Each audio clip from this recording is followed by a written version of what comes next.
Marvel universe की दो ऐसी पावर्स जो सेलेस्टियस को तो ऐसे ही मार सकती है। नल जो कि ब्रह्मांड की क्रिएशन से पहले भी एग्जिस्ट करता था, तो वहीं वन ऑफ ऑल ने भी यूनिवर्स में गुडनेस और इविलनेस के बीच बैलेंस बनाए रखने के लिए हार्ट ऑफ द यूनिवर्स नाम के एक पावरफुल क्यूब को बनाया।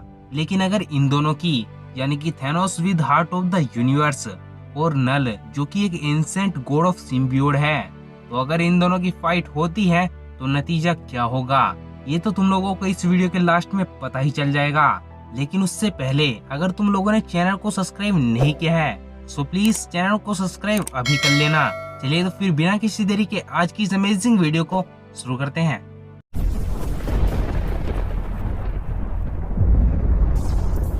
नल king in the black god of symbiote एक ऐसा इंसेंट बीइंग जो कि यूनिवर्स की क्रिएशन से भी पहले से ही एग्जिस्ट करता था। उस वक्त यूनिवर्स में डार्कनेस के अलावा कुछ भी नहीं था, लेकिन उस डार्कनेस में सदियों बाद लाइट ऑफ क्रिएशन नाम की एक चीज दिखाई दी जिसमें सेलेस्टियस थे और वो यूनिवर्स के अंदर लाइफ की क्रिएशन करने लगे। लेकिन उस डार्कनेस पर सिर्फ नल की हुकूमत थी, इसलिए उसे ये बिल्कुल भी मंजूर नहीं था कि कोई आकर उसके घर में लाइफ की क्रिएशन करे। नल ने उनसे कहा भी, हे तुम इस तरीके से यहाँ आकर इन सारी चीजों की क्रिएशन नहीं कर सकते। पर सेलेस्टियस ने नल की बात पर ध्यान नहीं दिया, वो बस अपने काम में लगे रहे। उन्हें इस बात की भनक तक नहीं थी कि उनके सामने जो बीइंग खड़ा है वो कोई नॉर्मल बीइंग नहीं है, वो खुद उनसे कई गुना ज्यादा पावरफुल है। लेकिन सेलेस्टियस ने तो उसे बस एक नॉर्मल बीइंग की तरह ही देखा। सेलेस्टियस को लगा कि ये छोटा सा बीइंग हमारा क्या ही बिगाड़ देगा, लेकिन नल ने अपनी शैडो से ही एक सोर्ड को बनाकर उनमें से एक सेलेस्टियस की गर्दन को उड़ा दिया। ये देखते ही बाकी के सेलेस्टियस पूरी तरीके से डर गए। नल का एक ही वार और वो सेलेस्टियस मर चुका था। नल ने उस सेलेस्टियस के कटे सर के अंदर नेक्रो सोर्ड को बनाया। जो सोर्ड कितनी ज्यादा पावरफुल है इसका पता तुम इस चीज के अंदाजे से लगा ही सकते हो कि जब नेक्रो सोर्ड का एक छोटा सा हिस्सा गॉड द गॉड बुचर को मिला तो उसने ऑलमोस्ट सभी गॉड्स को मार ही दिया था। तो अब नल के बाद बात कर लेते हैं Thanos with heart of the universe की। थैनोस के बारे में तो तुम लोग ऑलरेडी जानते हो, इसलिए उसके बारे में बात कर क्या ही फायदा होगा।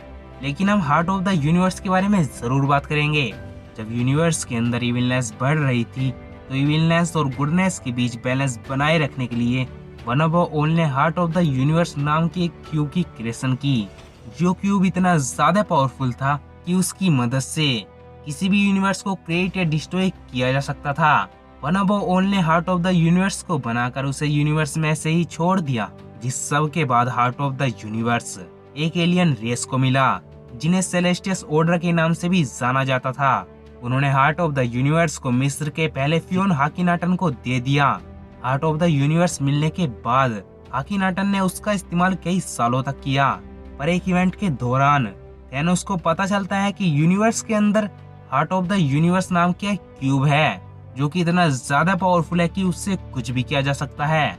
और ये जानते ही थैनोस ने सोचा कि वो किसी भी तरीके से हाकिनाटन को ओवर पावर कर कर उससे हार्ट ऑफ द यूनिवर्स को ले लेगा, जो कि उसने लिया भी।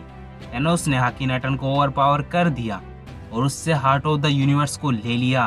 हार्ट ऑफ द यूनिवर्स की मदद से थैनोस वो चीज भी कर सकता था जो कि नल कर सकता है, बल्कि थैनोस तो नल से भी बढ़कर अपनी पावर का यूज कर सकता है।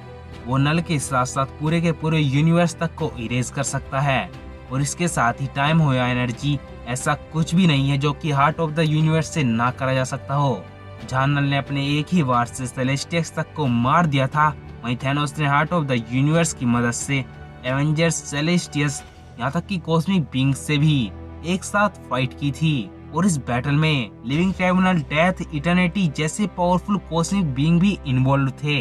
तब भी थैनोस ने उन सब को डिफीट कर दिया था। और देखा जाए तो ऐसे में नल थैनोस के आगे कुछ भी नहीं कर पाएगा, इसलिए वो थैनोस को इजीली हरा नहीं सकता।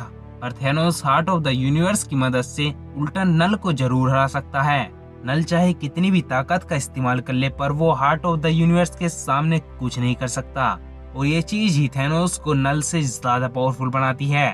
लेकिन इस सब में तुम्हारा क्या ओपिनियन है ये कमेंट्स में जरूर बताना। एंड वीडियो पसंद आई हो तो लाइक शेयर कर देना। और चैनल को अभी तक सब्सक्राइब नहीं किया है सो प्लीज चैनल को सब्सक्राइब कर ही जाना। मिलते हमारी नेक्स्ट वीडियो के अंदर, तब तक के लिए bye and thanks for watching.